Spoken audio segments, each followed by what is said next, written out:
ನಮಸ್ಕಾರ ಸ್ನೇಹಿತರೆ, TSR creative ಕ್ರಾಫ್ಟ್ಗೆ ಸ್ವಾಗತ. ನಾನು ಈ ದಿನ ನಿಮಗೆ ಗೆಜ್ಜೆ ವಸ್ತ್ರವನ್ನು ಹೇಗೆ ಸೇಫ್ ಮಾಡೋದು ಅನ್ನೋದನ್ನು ತೋರಿಸೋದಕ್ಕೆ ಒಂದು ವಿಡಿಯೋ ಮಾಡ್ತಾ ಇದ್ದೀನಿ, ನೋಡಿ. ನಾನಿಲ್ಲಿ ಗೆಜ್ಜೆ ವಸ್ತ್ರಕ್ಕೆ ಅದರ ಅಳತೆಗೆ ತಕ್ಕಂತೆ ಕಟ್ ಮಾಡಿರೋ ಒಂದು ಕಾರ್ಡ್ಬೋರ್ಡ್ ತಗೊಂಡಿದ್ದೀನಿ. ಜೊತೆಗೆ ಇದ್ರ ಮೇಲೆ ಕಲರ್ಫುಲ್ ಆಗಿರೋ ಒಂದು A4 ಶೀಟ್ನ ಹೀಗೆ ಸ್ಟಿಕ್ ಮಾಡಬೇಕು. ಬೇಕಾದರೆ ಹೀಗೆ ಕಾರ್ಡ್ಬೋರ್ಡ್ ಮೇಲೆ ನೀವು ಗೆಜ್ಜೆ ವಸ್ತ್ರ ಇಟ್ಟರೂ ಚೆನ್ನಾಗೇ ಕಾಣುತ್ತೆ. ಆದರೆ ನಾವು ಕಸ್ಟಮರ್ಸ್ನ ಅಟ್ರ್ಯಾಕ್ಟ್ ಮಾಡೋಕ್ಕೋಸ್ಕರ ಹೀಗೆ ಒಂದು ಕಲರ್ಫುಲ್ ಆಗಿರೋ ಒಂದು ಕಾರ್ಡ್ಬೋರ್ಡ್ನ ಇದ್ರ ಮೇಲೆ ಇಟ್ಟು ಪೇಸ್ಟ್ ಮಾಡಬೇಕು.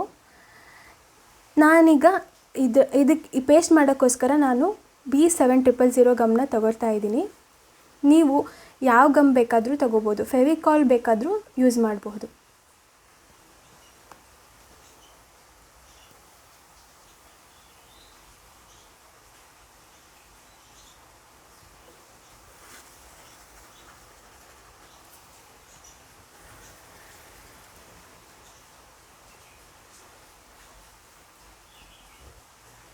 ಈಗ ಗಮ್ ಹಚ್ಚಿದ್ದು ಆಗಿದೆ. ಇದ್ರ ಮೇಲೆ ಕಲರ್ಫುಲ್ ಆಗಿರೋ A4 ಶೀಟ್ನ ಪೇಸ್ಟ್ ಮಾಡೋಣ.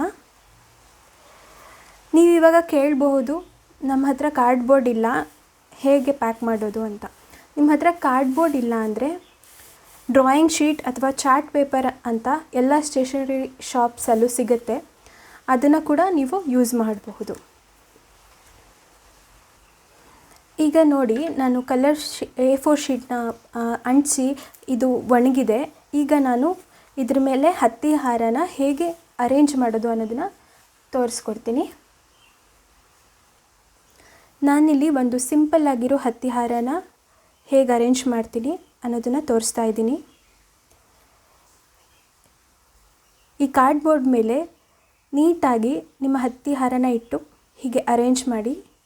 ನಂತರ ಕೆಲವರು ಸ್ಟೆಪ್ಲರ್ ಅಲ್ಲಿ ಪಿನ್ ಹೊಡೆಯೋದು ತುಂಬ ನೋಡಿದ್ದೀನಿ.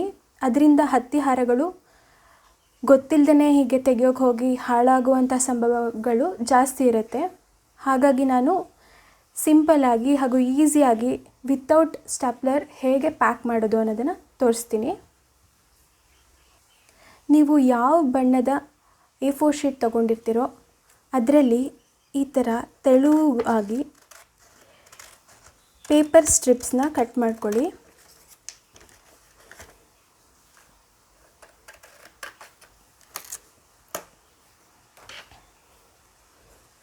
ಅದು ಈ ಥರ ಕಾಣಬೇಕು. ನಾನೀಗಾಗಲೇ ಇಲ್ಲಿ ನನಗೆ ಬೇಕಾದಷ್ಟು ಪೇಪರ್ ಸ್ಟ್ರಿಪ್ಸ್ನ ಕಟ್ ಮಾಡ್ಕೊಂಡಿದ್ದೀನಿ. ಈ ಪೇಪರ್ ಸ್ಟ್ರಿಪ್ಸ್ನ ಅಳತೆ ನಿಮ್ಮ ಹತ್ತಿ ಹಾರದ ಅಳತೆಗಿಂತ ಸ್ವಲ್ಪ ದೊಡ್ಡದಾಗಿರಬೇಕು. ಈ ಪೇಪರ್ ಸ್ಟ್ರಿಪ್ಪಿಗೆ ತುದಿಗೆ ಹೀಗೆ ಗಮ್ ಹಾಕಿ ಸ್ವಲ್ಪ, ನಂತರ ಹೀಗೆ ಪೇಸ್ಟ್ ಮಾಡಿ.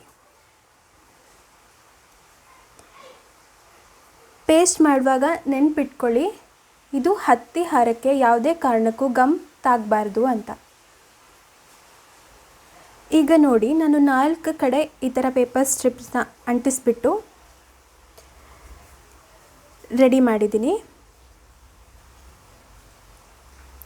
ಇದು ಒಣಗೋದಕ್ಕೆ ಸ್ವಲ್ಪ ಟೈಮ್ ಕೊಡಿ.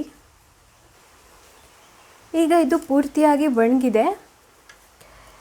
ಇದನ್ನು ನೀವು ನೋಡಬಹುದು, ಸ್ಟೆಪ್ಲರಲ್ಲಿ ಎಷ್ಟು ಗಟ್ಟಿಯಾಗಿ ನಿಲ್ಲುತ್ತೋ ಹಾಗೆ ಇದು ನಾವು ಎಷ್ಟು ಶೇಕ್ ಮಾಡಿದ್ರೂ ಕೂಡ ಹತ್ತಿ ಹಾರಕ್ಕೆ ಯಾವುದೇ ರೀತಿ ತೊಂದರೆನೂ ಆಗೋದಿಲ್ಲ, ಹಾಗೆ ಇರುತ್ತೆ.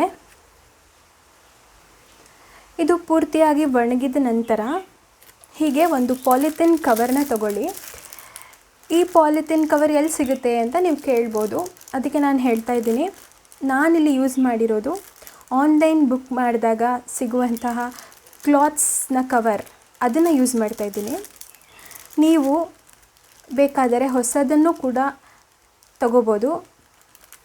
ಅಮೆಝಾನಲ್ಲಿ ಇದರದ್ದು ಕವರ್ ಸಿಗುತ್ತೆ, ಬೇಕಂದರೆ ಡಿಸ್ಕ್ರಿಪ್ಷನ್ ಬಾಕ್ಸಲ್ಲಿ ಲಿಂಕ್ ಹಾಕಿರ್ತೀನಿ, ನೀವು ಪರ್ಚೇಸ್ ಮಾಡ್ಬೋದು.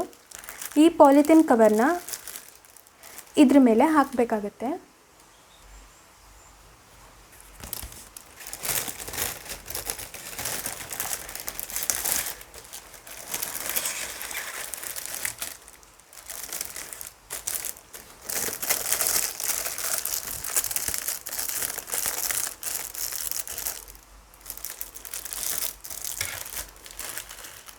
ಪಾಲಿಥಿನ್ ಕವರ್ ಹಾಕಿದ ನಂತರ ಗೆಜ್ಜೆ ವಸ್ತ್ರ ನೋಡೋದಕ್ಕೆ ಈ ಥರ ಕಾಣುತ್ತೆ.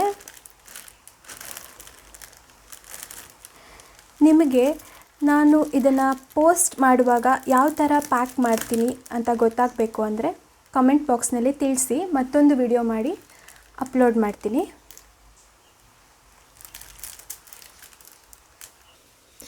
ಸ್ನೇಹಿತರೆ, ಇಷ್ಟು ಹೊತ್ತು ನನ್ನ ವಿಡಿಯೋ ಗಮನಿಸಿದ್ದಕ್ಕಾಗಿ ತುಂಬ ಧನ್ಯವಾದಗಳು. ಲೈಕ್ ಮಾಡಿ, ಶೇರ್ ಮಾಡಿ, ಕಾಮೆಂಟ್ ಮಾಡಿ. Thank you.